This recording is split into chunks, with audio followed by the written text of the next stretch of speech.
Let's take a look at how to start your value drawing.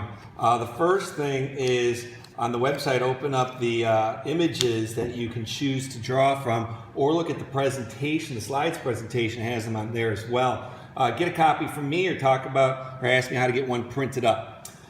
Then, once you have that ready, then you're going to choose one of these templates. You're either going to choose what I call the cloud template or the explosion template, okay? Or sometimes it's just the inside of it. You're gonna put that on your paper in your sketchbook and trace right around it. So it doesn't matter whether it's this one tracing right around it or taking this and tracing it.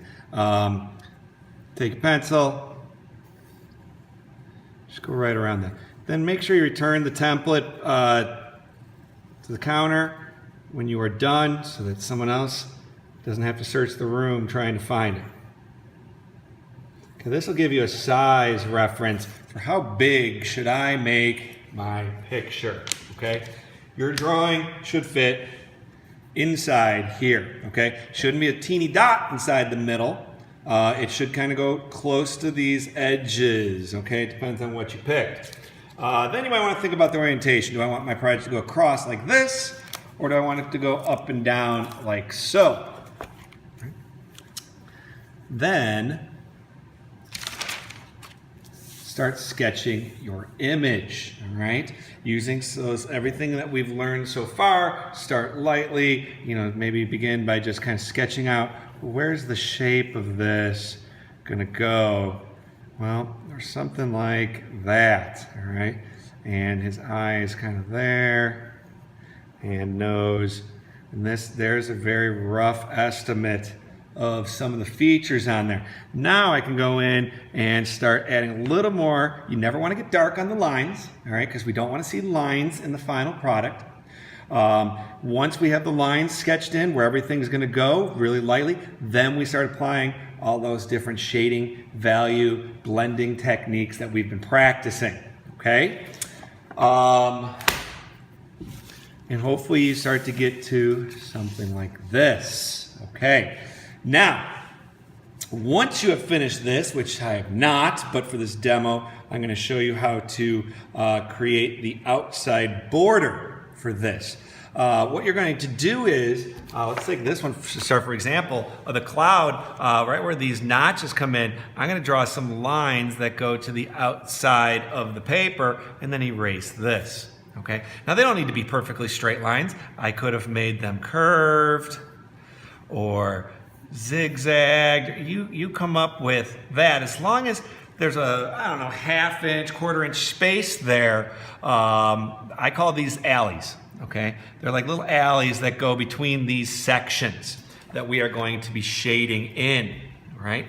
Now, what we're going to do, there should be, because the template was set up this way, an even a number of sections. See, 1, 2, 3, 4, 5, 6, 7, 8. Okay, there should always be an even number. If there's an odd number, talk to me. We've got to figure out how to fix that and what went wrong.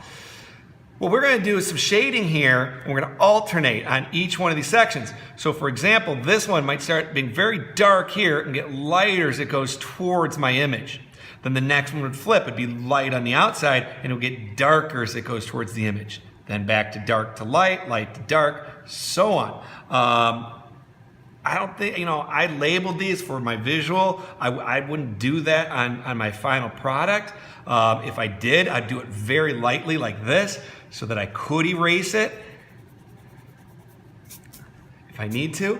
I always like to make sure I have a sharp pencil when shading. And what I would always do is start with the light areas first. So I'm going to start with a nice light area in here, going in multiple directions, turning that book as I need to, not trying to force my hand to move into crazy. And now you can see why that alley is important, so that my two areas don't kind of mix together here. Keep them a little separate. So this is nice and light.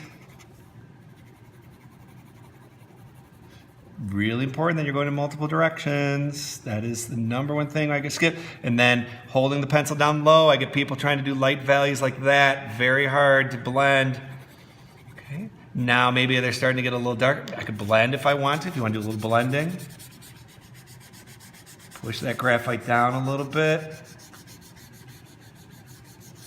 There's a nice light gray. I'm going to start choking up on the pencil a little bit. I'm going to start back here, and I'm going to get a little darker.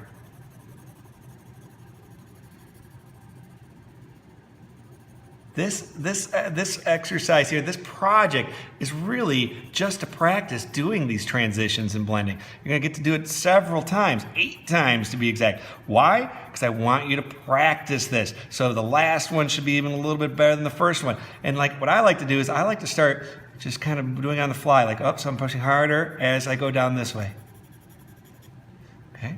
And so I'm practicing now, instead of just doing one value at a time, I'm practicing going from dark, and as I go this way, I'm lightening up as I press. So give that a try too. That's a little different, but some of you have already tried to start figuring that out. By the end, way back here, maybe I'm getting really dark. I'm never that worried about getting black in there. We'll find areas like, in here that'll have some black area, but really, really dark. A lot of times my students get way too light on these. I want to see a good range from really dark back here to as light as possible. All right. I want to see that value range. I don't want to see just all middle grays. Very boring. Blend from lightest going towards the darker. Okay, because you're going to see, look at how dark that is. If I start blending up here, it's going to take that dark graphite, put it in the light area, and I don't want that. Okay, so blend my lightest areas, move towards your darker areas, okay? Try and make sure the book is stacked up nicely. If you get like this, it starts pushing down. If it's a really big problem, pull it out and work right onto the table, okay? So there's our value drawing assignment.